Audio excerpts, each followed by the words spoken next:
organizers for allowing me to come and share some of the results from KBSS MOSFIRE, which is a large near-infrared spectroscopic survey of high redshift galaxies that I've been conducting with my advisor, Chuck Seidel, over the last few years. The KBSS, or the Keck Baronic Structure Survey, is a targeted spectroscopic survey of high redshift galaxies in fields around 15 bright quasars, which allows us to investigate the relationship between gas and galaxies in the same cosmological volumes. So if you're more interested in the CGM, look for papers from Gwen Rudy or Monica Turner. They're the ones who discuss the gas content. So in addition to being an interesting redshift range for science, being the epoch of peak galaxy assembly and black hole mass accretion, redshifts 2 to 3 also offer a number of practical advantages in the sense that galaxies at these redshifts are accessible in the rest UV and rest optical from the ground, and they have relatively high number densities on the sky and are accessible with facilities like Keck, so we can hope to collect statistical samples. So this is the status of the KBSS as of this spring. We have almost 1,000 galaxies with MOSFIRE redshifts. Almost 700 of these we know to be between redshifts 2 and 2.7, with MOSFIRE spectroscopy in at least one, but usually 2 bands. Over 200 of these galaxies have good detections of all of the strong diagnostic lines in the rest optical, and these are the ones that I'm going to spend most of the rest of the talk talking about.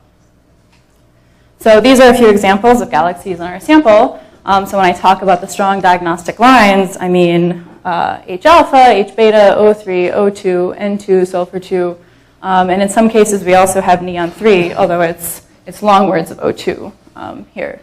So this is just a small, sort of specially selected sample, but you can already see that we have things with low ionization, more extreme ionization and excitation properties like BXX60, some with continuum, and then other things that look to be very young and metal poor.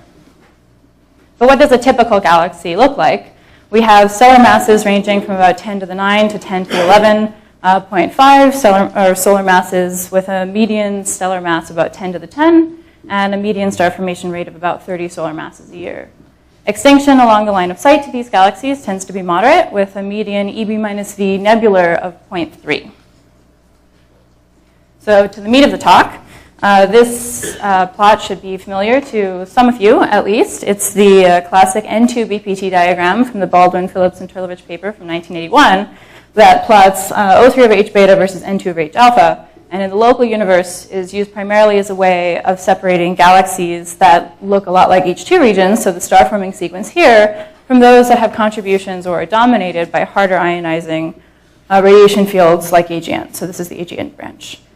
For orientation's sake, I've put the maximum starburst line from Cooley et al. In red, which is essentially the fold-over point in the photoionization modeling surface for an extreme, very hot starburst. And the orange contour encloses 90% of the Sloan sample, which gives you an idea of the parameter space occupied by typical local galaxies. If we look at the high redshift sample from the KBSS, you immediately see that something appears to be different, and this has been known for a long time. They're either at higher O3 over H beta, higher N2 over H alpha, or maybe both. We can look at this more quantitatively with medians in O3 over H beta, which are the gold stars, but also a fit to the high redshift sequence, which is plotted in cyan. So the cyan is the ridge line of the KBSS sample, which is very clearly offset from local galaxies. And this was the subject of our 2014 paper that came out last fall.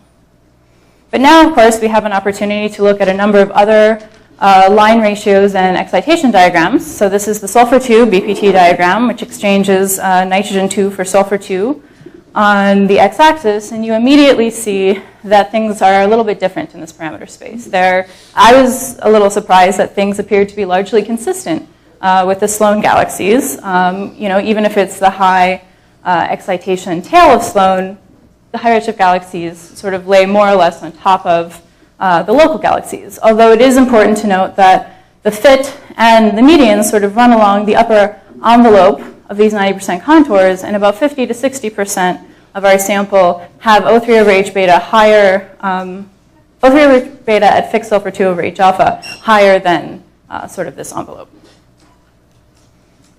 So we can also look at other line ratios, including those that rely only on oxygen and hydrogen, oxygen being a very abundant element with a number of strong lines in the optical bandpass. And two common line ratios are R23 and O32, which are used as abundance indicators and proxies for ionization parameter, respectively, and often used together, O32 being used to break the degeneracy between the low metallicity and high metallicity branch of R23. But note that in the local universe, there's a turnover point for R23, so there's a maximum value of this line ratio that's observed in the local universe.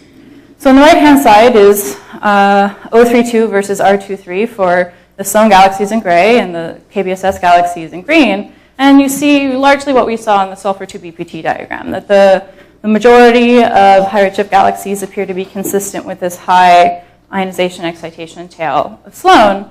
Although if we look at the maximum value of R23 from at least this local calibration, you can see that although there seems to be a pretty sort of clear envelope for the SFin galaxies, that there is a non-negligible fraction of high redshift galaxies that occupy this region of parameter space that is very challenging to explain with photoionization models. Okay, so this explaining this offset with just the BPT diagram was part of the focus of our 2014 paper, but now we can try and disentangle what the real reasons are using the full suite of information now available to us. And I'm going to try and go through all of these in the last few minutes. In order to assess the impact of these different reasons, we can separate the galaxy along the ridgeline into galaxies that are more offset from Sloan in blue, and those that are more consistent with local galaxies in red and orange. And on the right-hand side, you can see, although they share very similar distributions in star formation rate, the offset galaxies are systematically lower mass than the galaxies more consistent with local galaxies, and so therefore have higher specific star formation rates and therefore perhaps higher gas masses or gas fractions, as we heard from Linda. So looking at the distribution of some of these properties now divided by their offset, so this is O32, which I'm using as a proxy for ionization parameter as a function of global galaxy properties, stellar mass and star formation rate. And you can see that, unsurprisingly, the high redshift galaxies are higher, with the most offset galaxies exhibiting the highest values of O32 relative to Sloan. We can also look at this as a function of the other indicators that are used as proxies for oxygen abundance, so not just R23, but N2 over H alpha, which is one of the axes in the BPT diagram, and O3 and 2. And you do see some shifts here, which maybe you didn't see here, I guess, that you didn't see in the O32 R23 plot, but both of these parameters, these line ratio combinations, can be affected by the next thing that I'm going to talk about, which is the potential of nitrogen to oxygen variations at high redshift relative to the local universe. So this is nitrogen to oxygen ratios for about 130 galaxies, so one of the largest samples currently available at high redshift as a function of stellar mass and inferred oxygen abundance. And you can see that there does appear to be a difference with stellar mass, but that as a function of metallicity, the nitrogen to oxygen ratios for the high redshift universe appear to be fairly consistent with low metallicity local galaxies, but perhaps maybe a little higher. And then this is the fit to all of the KBSS galaxies. So the last thing I want to talk about is whether or not we can explain these line ratios using a self-consistent model. And this in our paper used a very hot black body, but here the orange and red points are using BPAS models from the newest release from Stanway and Eldridge. And you can see that we can almost explain the sort of maybe ridgeline of our galaxies using the same set of models, which might be telling us something about changes in the shape of the underlying sort of ionizing radiation in these galaxies. So since I think I'm running out of time, we see an offset in the N2 BPT diagram, perhaps, but not a large change in the other diagnostic diagrams. But how do we explain all of this together? There are a couple of options. Larger ionization parameters appear to be exhibited by the high redshift galaxies. There might be some differences in nitrogen to oxygen ratios at high redshift relative to local, but also we think that by incorporating realistic stellar population models, which do appear to have hotter ionizing spectra from 1 to 4 Rydbergs, that helps us capture the behavior of these galaxies in all of the line ratios. So thank you.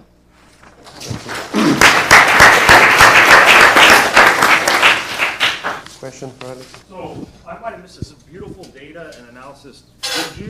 Did you do something in the selection to preferentially not select CFERT type emission galaxies? You mean AGN? Yeah. So no. So the galaxy selection is the typical UGR selection from Chuck's students' papers over the course of the last few years. But we don't think there's a lot of contribution from AGN. We don't see a lot of the high ionization lines in the rest UV. We don't see anything in stacks of Chandra data. And in stacks of the rest optical, we don't see much broad emission or high ionization lines there either. Mark. So could you comment a little more about the BPAS models, and have you looked into what exactly is driving the changes in the shape of the ionizing spectrum that are explaining your data? Is it because they're getting more Wolf-Rayet stars because of mass transfer? Right. So this is something that I'm still working on and need to think a little more carefully about. But from my understanding, from talking to JJ and Elizabeth a few weeks ago at the meeting at Carnegie, that it's largely a natural consequence of including stars that remain hotter for longer as a function of, or as a result of their binary interactions. But I don't know what the Wolf-Rayet contributions are in BPAS exactly relative to Starburst 99, which also give similar results. So Starburst 99 gives similar results? Yeah. Which is like curious, right? Because Starburst 99 includes rotation, BPAS includes binaries, but I think the overall effect of including what appears to be more realistic stellar evolution is to make the ionizing spectra look like hotter black bodies. So it's like the rotating Starburst 99? Yes, the rotating Starburst 99. Sorry, not just the basic Starburst 99. Yeah. So, and the metallicities I chose here are the ones that make them consistent with stacks of the rest UV spectra. So even though these aren't necessarily the metallicities you would infer from the gas, it's consistent with the absorption lines that we see in the rest UV. Okay, thanks, Allison.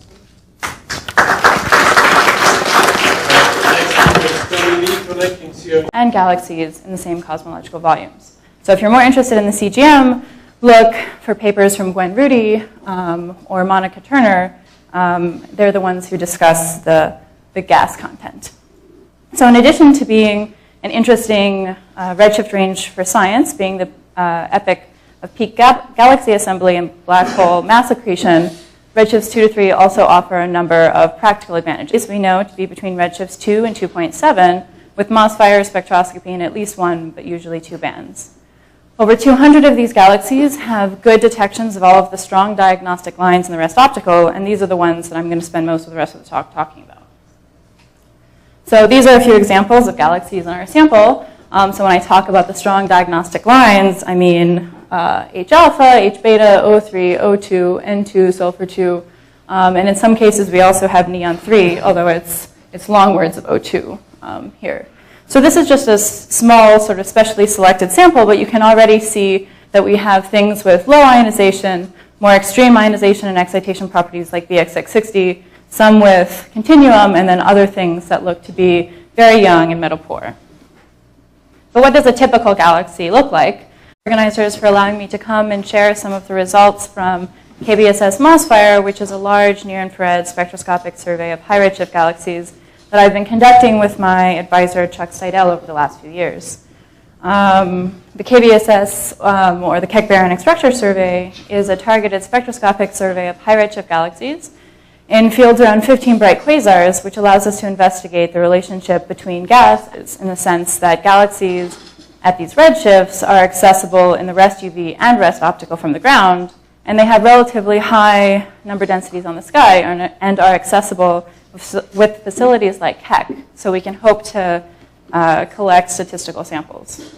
So this is the status of the KBSS as of this spring. We have almost 1,000 galaxies with MOSFIRE redshifts. Almost 700 of these